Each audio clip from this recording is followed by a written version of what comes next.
Good evening, everyone. My name is Maggie, and on behalf of Book Soup, I'd like to thank everyone for joining us for our virtual event this evening with Sam Wasson and Jeanine Basinger, in conversation with Erika Schickel discussing Richard Schickel's book about Douglas Fairbanks, the famous Mr. Fairbanks. We're so excited and grateful that our bookstore can continue to bring authors and their works to our community during this time. We'll be hosting more virtual events in the near future, and you can learn about them on our website, booksoup.com, as well as our social media at BookSoup. Support our bookstore and our authors and purchase a copy of tonight's featured book. Just click on the green purchase button that reads Purchase the Famous Mr. Fairbanks here, directly below the viewer screen. The link will redirect you to our website where you can continue your checkout process. Also, I included a link to Erika's book in the side chat.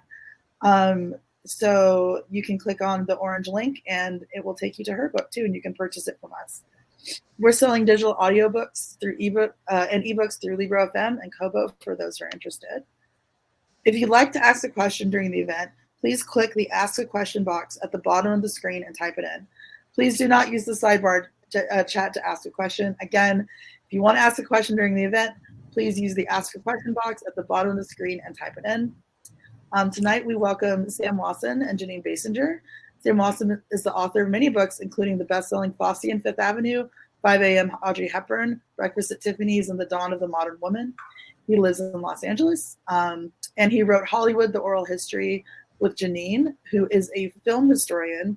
She retired in 2020 as the Corwin Fuller Professor of Film Studies and founder and curator of the Cinema Archives at Wesleyan University in Middletown, Connecticut. She's been described by many as one of the most important film scholars alive today. She's written, we talked about this before, she's written way too many books. So I'm including 3 of them: Shirley Temple, Lana Turner, and Gene Kelly. The discussion will be moderated by Erika Schickel. She is the author of The Big Hurt, again in the side chat, and You're Not the Boss of Me, Adventures of a Modern Mom. She has taught memoir and essay writing at UCLA and privately.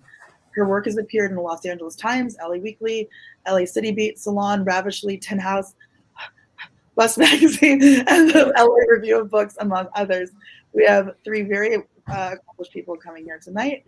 And without further ado, I'd like to turn the camera over to them. Thank you. Thank you, God. Thank you, Maggie. I'm, what I want to do today is to have a conversation about Schickel, obviously, and Fairbanks, but we're here mainly because of Schickel. Fairbanks is sort of the excuse. It's a good excuse. But it started, the whole idea for this book, which is a reprint with extra features, this idea to bring this book back started with Jeanine, who wrote the introduction to the book. So before we get into a conversation about who Richard Schickel was and who Douglas Fairbanks was, I wanted to start and ask Jeanine what it was, if you remember, about this book when you read it, when you first said to me, you should read this book. This book deserves another life. What was it that spoke to you about this work of Richard's? Richard was always very sharp. He's a smart man, and he was always ahead of the game in many ways about everything to do with film.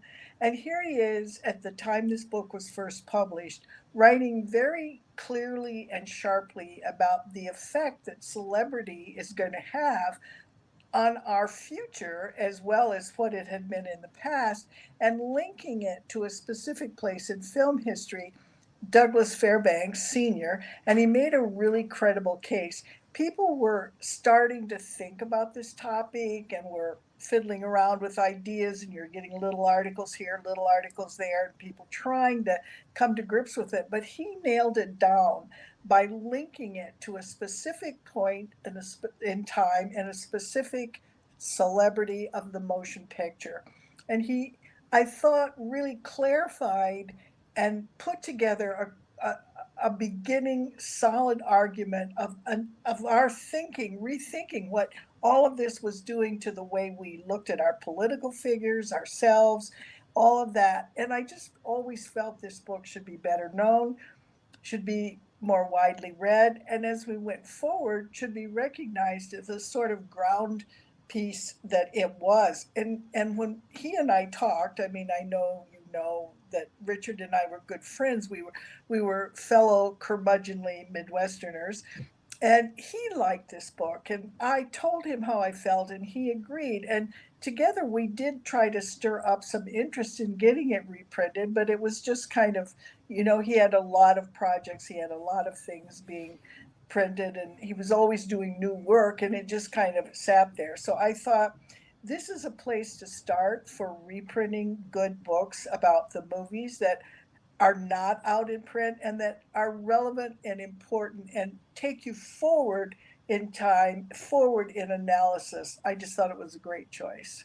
It is. I mean, Erika, do you see your dad in what Jeanine just described? I mean, where do you place him in this idea of celebrity and I would say celebrity? What would grab him about that, apart from the movies, obviously? Yeah, I mean, he grew up just steeped in movies and thinking about movies since he was a little boy in Wauwatosa, Wisconsin. And like Jeanine said, he was a really smart man, and he really, yes. He really was good at looking at the big picture and connecting the dots. He wasn't a specialist. He was a generalist as a film critic. I mean, he really understood the history of film and how to contextualize it within the American history. And he was he studied American history in college. That was his first love. So it actually makes sense that this is something that he would have caught on to early, seen the connection between this career, this man, and the phenomenon he, if not engendered, sort of kickstarted in American culture. I think. Yeah. So why he really did have the big picture, and not everybody understands that about him. He was very broad in his knowledge, in his reading, in his collecting of things and talking about things. But the great thing that really grounded him forever was he was a true moviegoer. He started going as a kid, and he never quit, and he just really was the guy to be a movie critic. He didn't just find it, I love old movies in college or something. He was the born moviegoer. Yes, he was. Can you see that in his writing, Jeanine? The born. Oh yes, definitely. He always knows more about what the movie is. He can link it to past movies. He can link the director to other people. He can tell about how movies like this movie we've done before. I saw this in 1942. Yes. And then it was called, and he was very, very clear in his memories.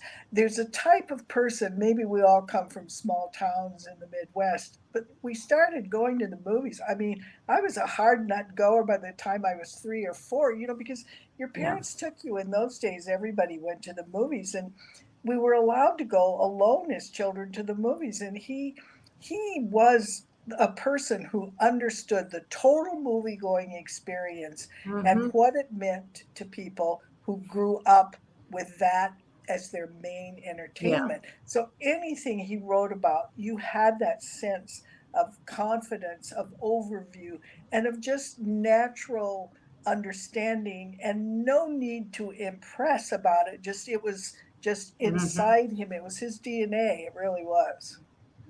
He was a moviegoer, not a cineast. It was not acquired. It was always ingrained. Right. Yeah. Exactly right. How did that manifest, Erika? Well, I mean, in my experience, it just manifested in endless movies. Just there were so many movies all the time growing up. I mean, as a kid, he would rent those 16 millimeter movies. And, when he was working on his very famous, noteworthy series, The Men Who Made the Movies, that was when I was in like my peak latency as a kid. You know, I was like 7 to 10 in that area.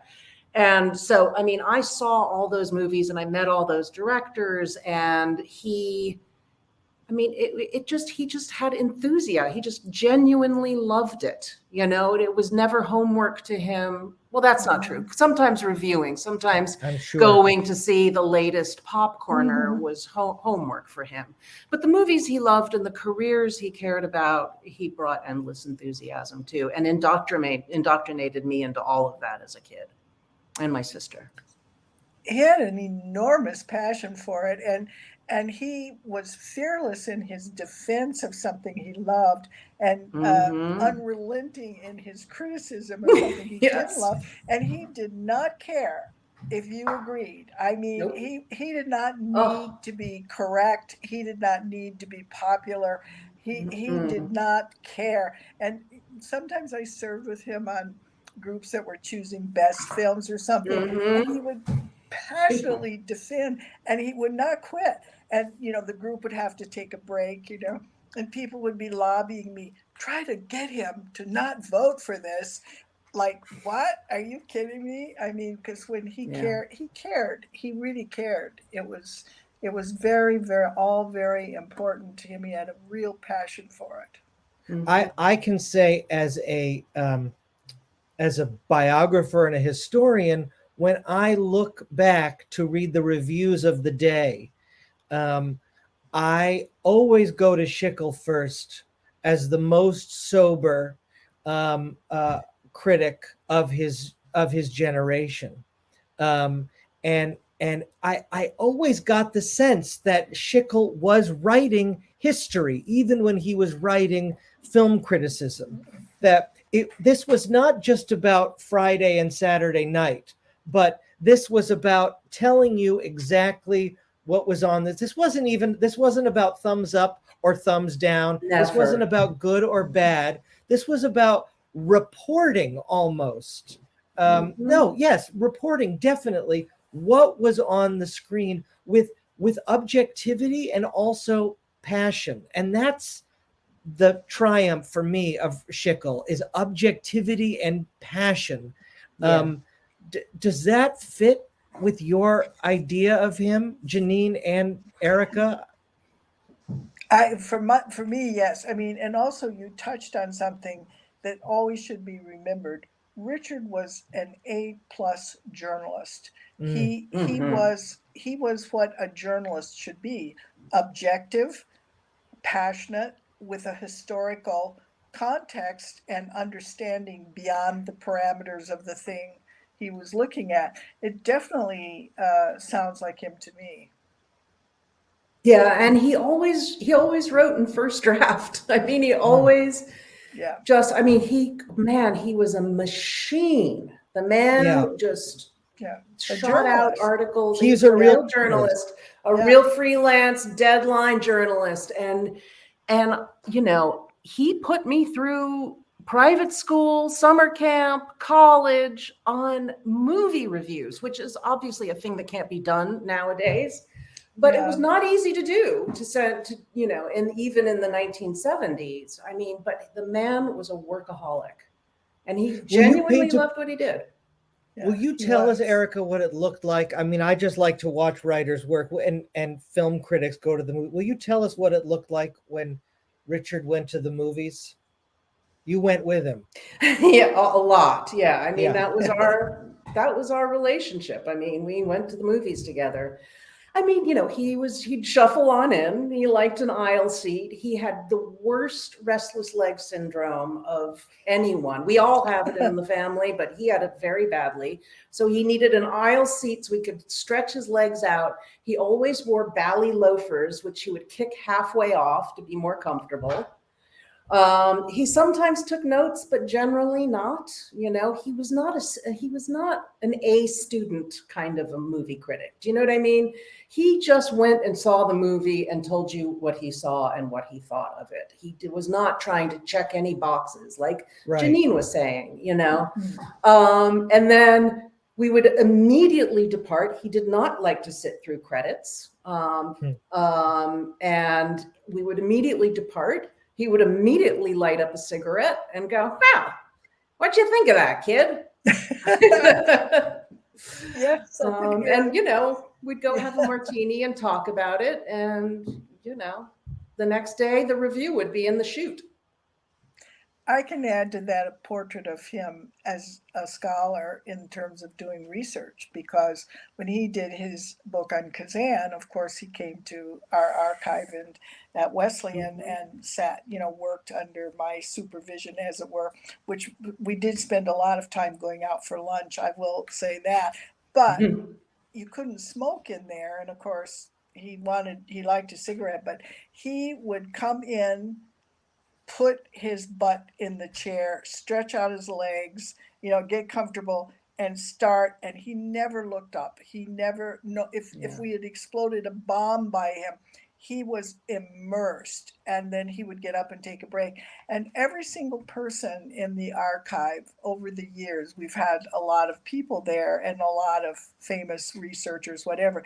Everybody says, "Remember when Richard Schickel was there?" Because he really, he dug in. I mean, he had that passion, the same passion for doing, you know, the slow work, because he was fast at everything he did. He was, as we've said, smart, and he was fast, and he could grind it out. But he also did the research. He also dug in and did the research and really focused. So, you know, you have that sense of him.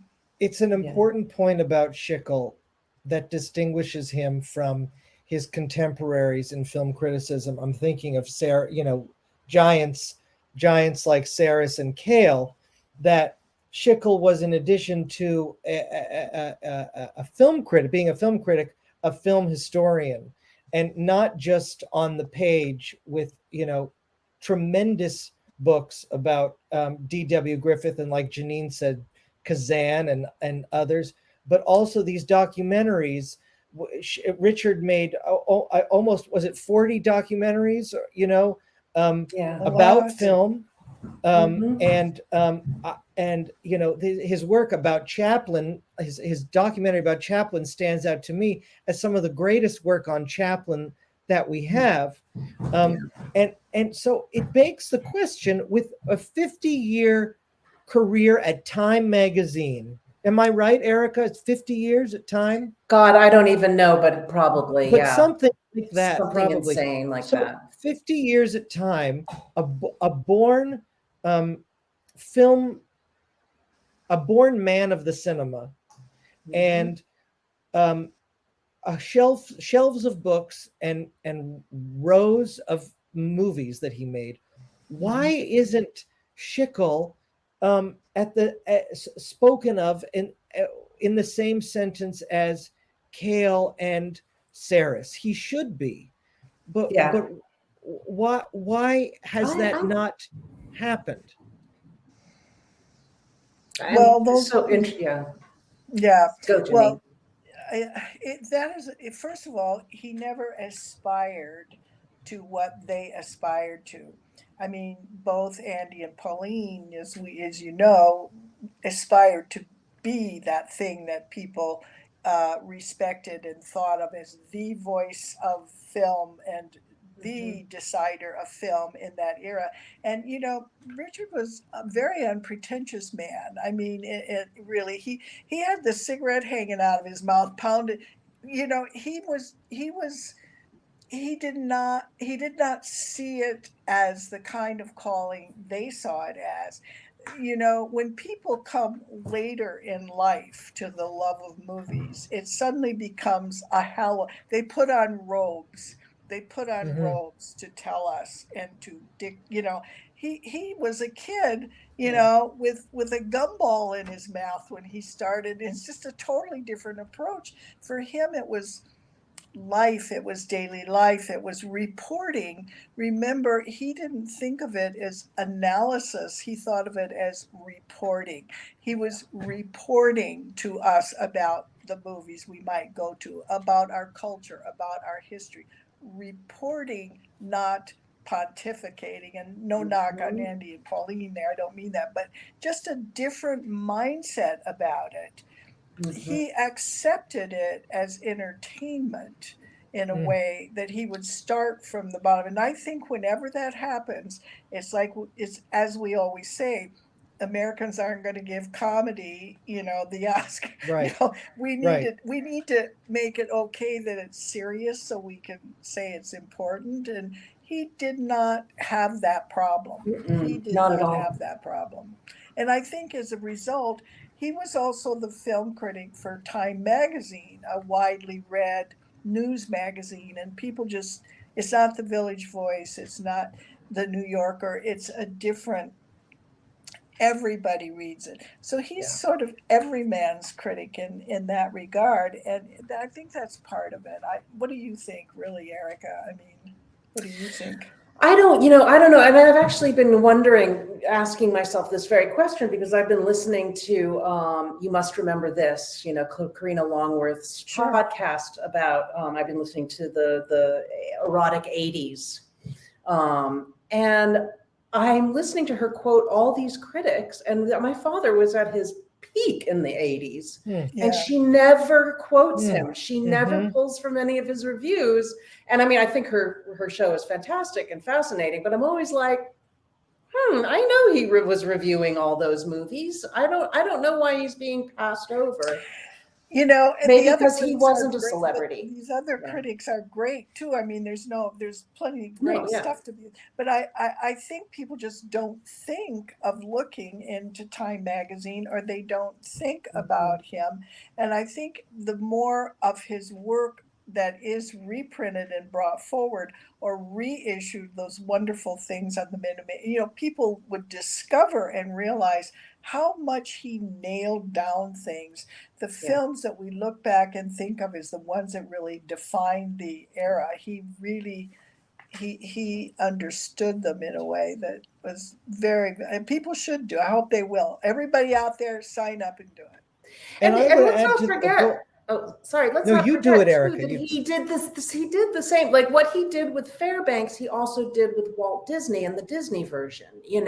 Where he took a sort of iconic concept, personality, and just sort of flipped it over and made it human, and took another look at it from a different angle. And I think he was just very good at that, at understanding, like I said earlier, just like really contextualizing these careers and these sort of monolithic presences in film history, like Griffith or Kazan, and understood how to make that, what it meant to the culture and who these men were. And he was also particularly good on men, and I think less good on women than he was on men. But he was singularly good at having his own take on things that was original to him.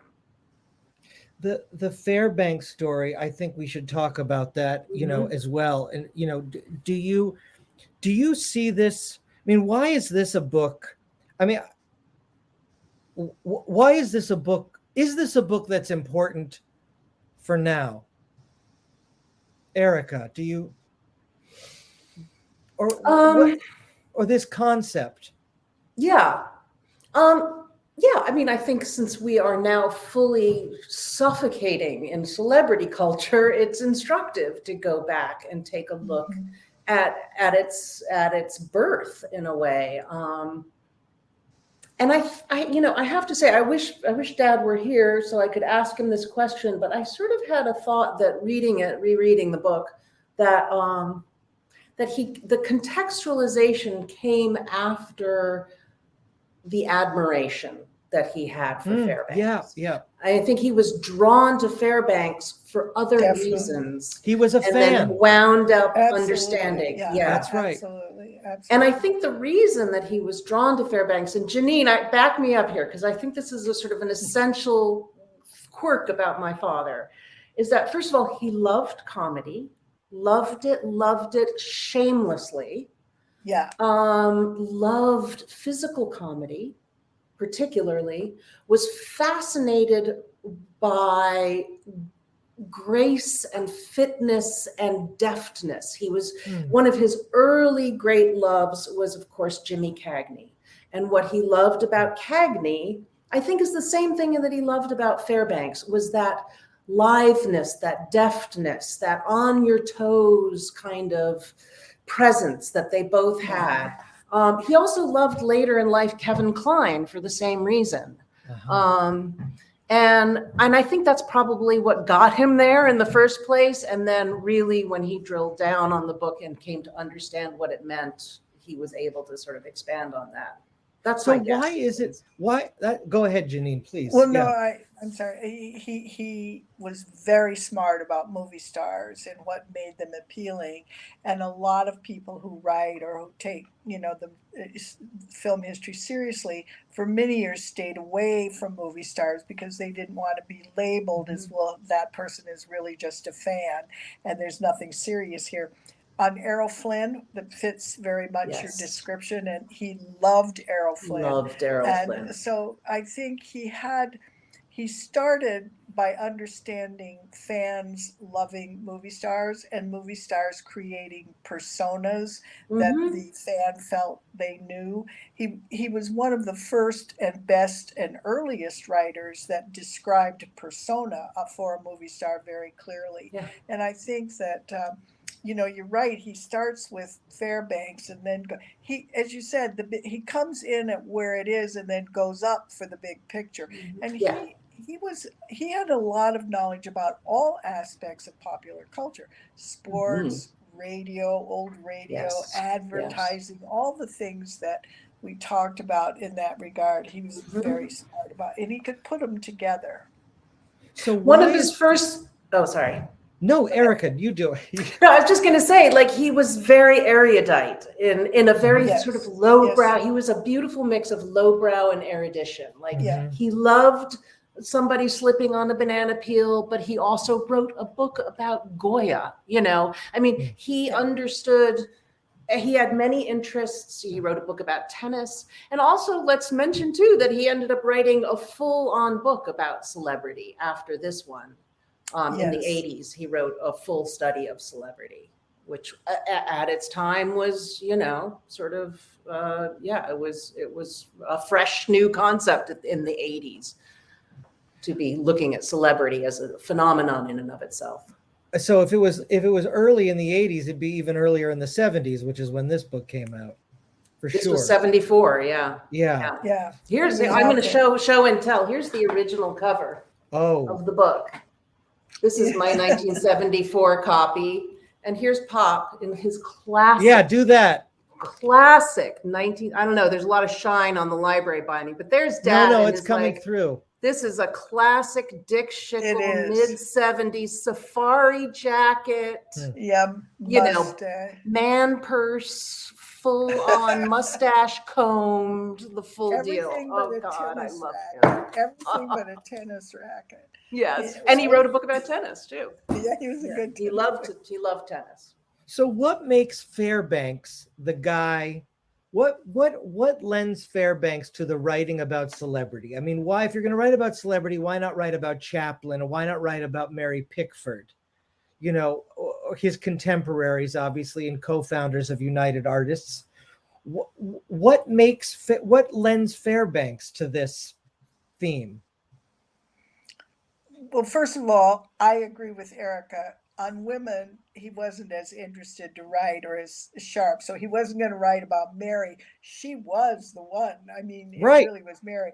But the thing about Fairbanks is he wanted it. He welcomed it. He embraced it without fear. And being somewhat uncomplicated, I believe, man, he didn't see the pitfalls. He wasn't worried about it. Mary was more worried. She was a person who drew back more as things went. And I think he represents the issue in every way, on screen and in the private life, the way everything tracked out, as I say in my intro about it.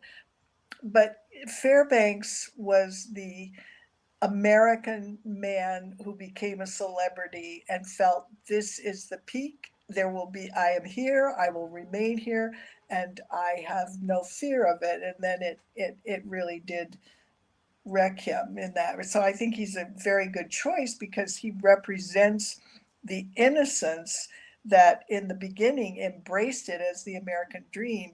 And he also illustrates then what can go wrong. So he was dead and his career was complete and he could see it perfectly.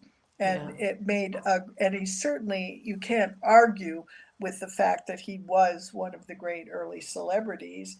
And the marriage to Mary, you have to not just be on screen, you've got to have something going in your personal life that happens that makes this phenomenon. And Fairbanks lived it out fully by marrying her. And they what happened when he married? What happened when Doug? This is another precedent, I think, in Hollywood. What happened when Doug? What happened to Americans when Doug met and fell in love with Mary?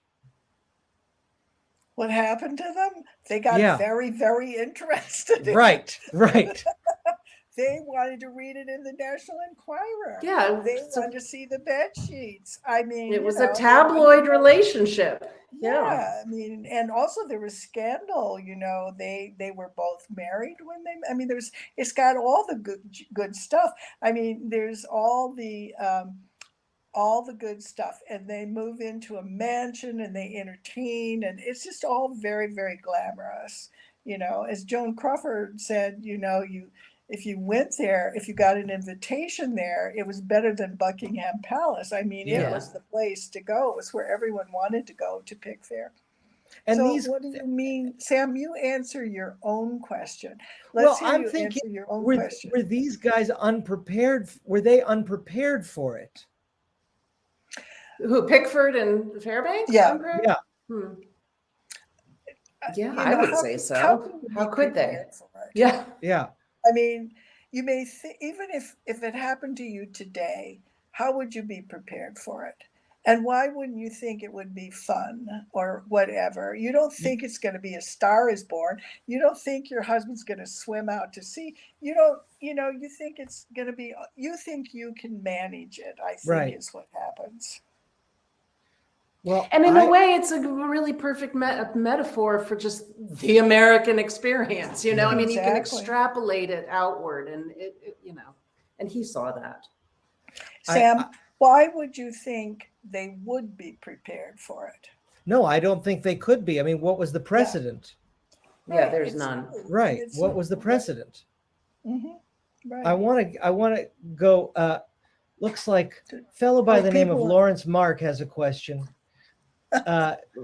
Richard Schickel wasn't as much of a celebrity as he deserved to be because he was honest and smart and unpretentious and even sometimes touchingly personal. And he didn't write for newspaper ads like Siskel and Ebert and Kale and egad Peter Travers. My father hated a fucking pull quote. I mean, he hated them. And he wrote his reviews specifically so that he could not be pull quoted. Specifically, especially for movies that he did not want his name attached to. He was really careful about that. What Larry Mark is saying there nails it. Absolutely. Yeah. Absolutely nails it. Honest, smart, unpretentious, and often touchingly personal. Yeah. And he always had that little zing of humor that would come out of nowhere and zap you. And really, really great.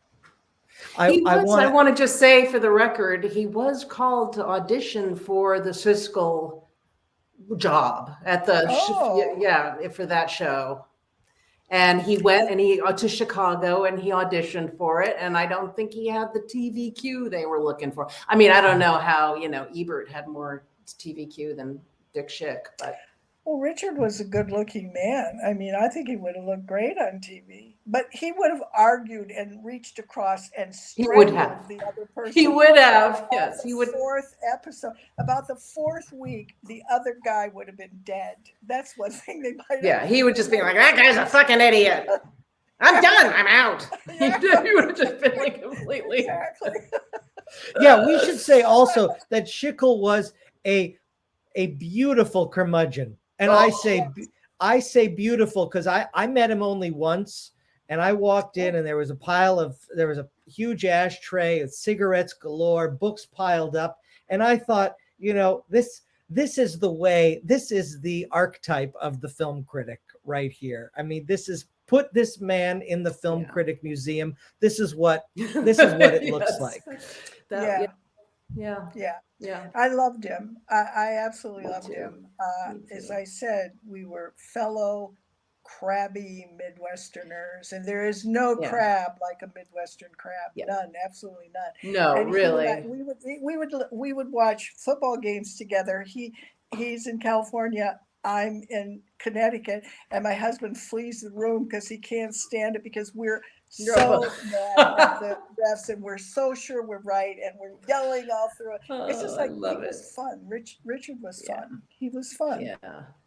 There's he loved the Badgers and the Green Bay Packers. Yes. Oh, yes. God, he was a Wisconsin boy to the end. Yeah, he was. And he did not go down easy, and he did not suffer fools at all. No, he did not suffer fools. That's for sure. And it was difficult for him, I think, at the end of his career, you know, as reviewing started to really move online, and the whole thumbs up, thumbs down thing, and capsule reviewing. And, you know, none of that was anything that my father was built for as a writer. You know, he was far too subtle and he needed more column inches than he got in the last probably 15 years of his career. And I think it was really hard for him. It's interesting that a man who is a journalist, which means you have to be succinct and you have to focus in on it and keep it down, nevertheless needed a lot of space and room when it mattered, and could do both. Yeah. And go ahead. Film criticism, then, I think, can we talk for a second, you know, about what film criticism was then versus what it is now? Because for younger listeners who think we might be talking about a blogger, are we not talking about we should make a distinction about what Richard's job was versus what the job is now. Yes, what it became. Don't ask me. I don't I mean, you know me. I mean, I'm elderly. I don't know what do you think it is? What do you two tell me? He ran into trouble. There was like an incident, I don't know, probably around around 2005, I would say, or 6, where he went to some he was on some panel, and and he got off on a toot about blogging and the bloggers who review movies and how they don't know shit and they can't write and they have no concept of film history or whatever. I mean, I wasn't there, but it was reported in the press later. And, you know, and the whole room turned against him because it was all movie bloggers at this event.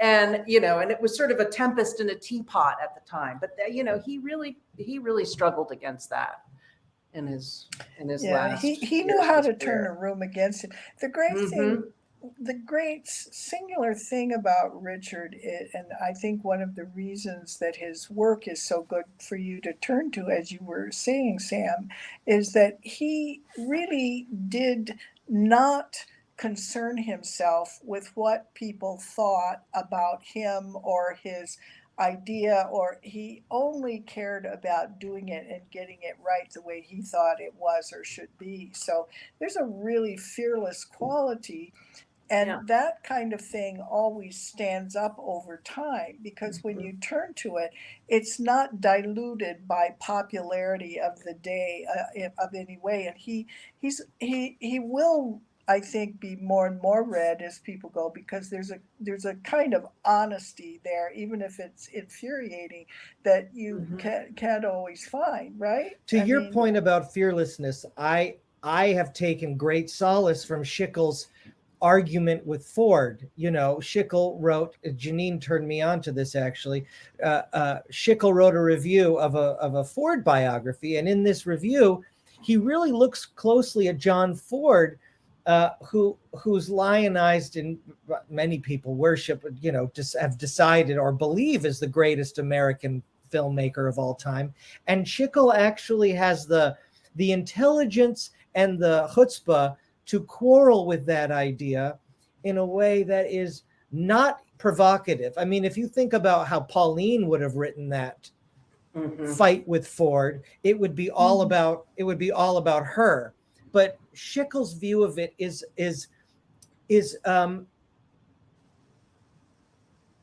so fair, so fair, and so documented. It's so clear and documented. You know, and he traces it to a lot of other sources and things, and that's a good quality in I want to read, before we close, I just want to read a paragraph from a letter that Richard wrote to Erika, that's published in her book, The Big Hurt, was Erika's memoir, which I love, is one of those actually rare memoirs that's actually vulnerable. Imagine that concept.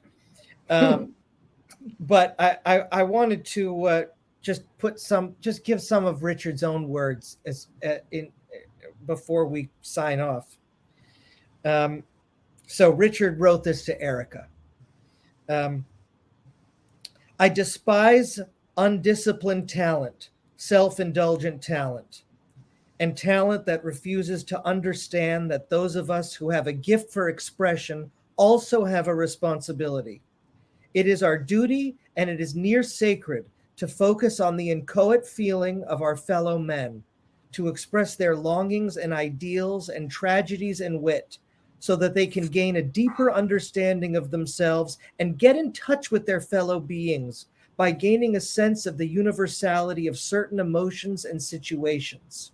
The applause is nice, and we all need a bit of it, but a sense of getting something absolutely right, a sentence on a page, a gesture on a stage, that's where the deepest thrills are.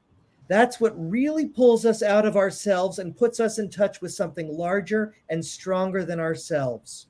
Working towards those moments, busting a gut to find them.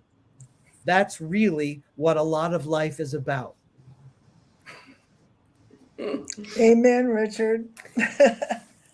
That was great. Holding my tongue, because the context for that letter is complicated. The context is complicated, and definitely complicated. But I think you get a sense in that prose of the intelligence and the directness of Schickel. You know, no punches pulled. Right, where his interests really were. Yeah, he really cared about it. He really cared about it. And he really engendered it in me. I mean, it was very important to him that I be in the arts. And, you know, back in those days when he wrote that letter, that was him trying to get me to go to summer stock for the summer after my sophomore year, so that he could fly out to the coast and shtupped on a winter, you know. So, you know, mixed parenting bag there. But you know, but what he was writing that letter, he really meant. He would always say to me, Erika, don't hide your light under a bushel. You know, which is a great old-fashioned saying, and you know, he really meant it. He really wanted me to follow in his footsteps. I don't think I have, but in some ways, I took the lesson from him. He was about light, Richard. Yeah, he was capable of being a really good friend. Yes, I mean, he kept in touch. He always had concern over things that were going on in your life. He listened, didn't just talk about himself. I mean, and he was fun. He was a lot of fun.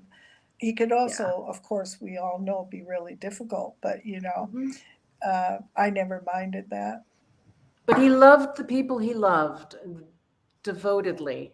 You know, he really did. And, you know, even though my relationship with him was very complicated, and you can read more about that in my book, but I always knew that he loved me genuinely, sincerely, truly, and saw me for who I was. I mean, he did see me as a reflection of himself. There was some narcissism there. But it wasn't your garden variety toxic narcissism where, you know, they can't see you or perceive you. He was, as you know, was just read. He really put a lot of value in the sort of clear-eyed perception of other people's gifts and worth and talent and discipline. He really, I mean, discipline was the hallmark of his career. No critic wants to write a bad review. You know, I don't think any real critic wakes up in the morning and says, I want to destroy these people. Let this movie be a turkey. No. I hope I'm going to see a bad one. Yeah, that's what I love about him, and what it sounds like we love the little boy in Richard, the little Midwestern boy who has a pure relationship to the movies, and that's there in all his writing. Yeah. Somebody's Thanks, asking guys. if he was spiritual. Oh, my sister. Is that your my own sister? Oh, yes. Hi, Sophie. Was great question, Sophie. Was Schickel spiritual? He was anti-spiritual. Not He spiritual. was Not such spiritual. an atheist. You can't even believe it. He hated organized religion of any kind, but specifically Catholicism drove him fucking a batty nuts. And he was not a joiner. He did not like groups of people. He did not, he was not a spiritual guy in any way that I ever experienced. There was no woo in that man. He must have had some woo about the movies. You know Who what? were some of the? Sorry, It wasn't genuflective, though, was it, Jeanine? no. There was never a sense of the holy in it. I mean, it was No. always just like a clear-eyed just sort of assessment and placement and understanding and interpretation. But there was no genuflection involved in any of it for him. I see a question here where someone is, asking Go what ahead. female movie stars he enjoyed. I need to speak up on that. Barbara Stanwyck. Loved He her. Loved Barbara Stanwyck. That was, and Rita Hayworth. He could describe, and frequently did, I have to say, I heard this more times than I necessarily needed to, but first time he ever saw CoverGirl and Rita Hayworth appeared God, on he the loved screen. that movie. Rita Hayworth and Barbara Stanwyck. Those are two, and so there you go. I think he identified with Barbara Stanwyck because Yeah. she was a super sort of, I mean, I don't want to say masculine, that's sort of too gender specific, but she was a bold, brassy She was broad. tough. And I think Rita Hayworth, he just had the hots. We know why he liked her. Yeah, I Barbara mean, and he Stanwyck- loved that movie, Strawberry Yeah, Blonde. that was one of his favorite movies. Barbara Stanwyck, tough but vulnerable. That's what he liked. I Yeah. think. That's Schickel. That sounds like Schickel. Did we answer the questions, all of them? I think I we see. did. I have a memory of his See, writing too. about Audrey Hepburn when she returned. I to don't the remember. screen. Audrey I don't remember that either. Audrey Hepburn, but No, I think Stanwyck sounds like Schickel. That sounds. Stanwyck and Rita Hayworth. I Yeah. heard a lot about those over my time with him.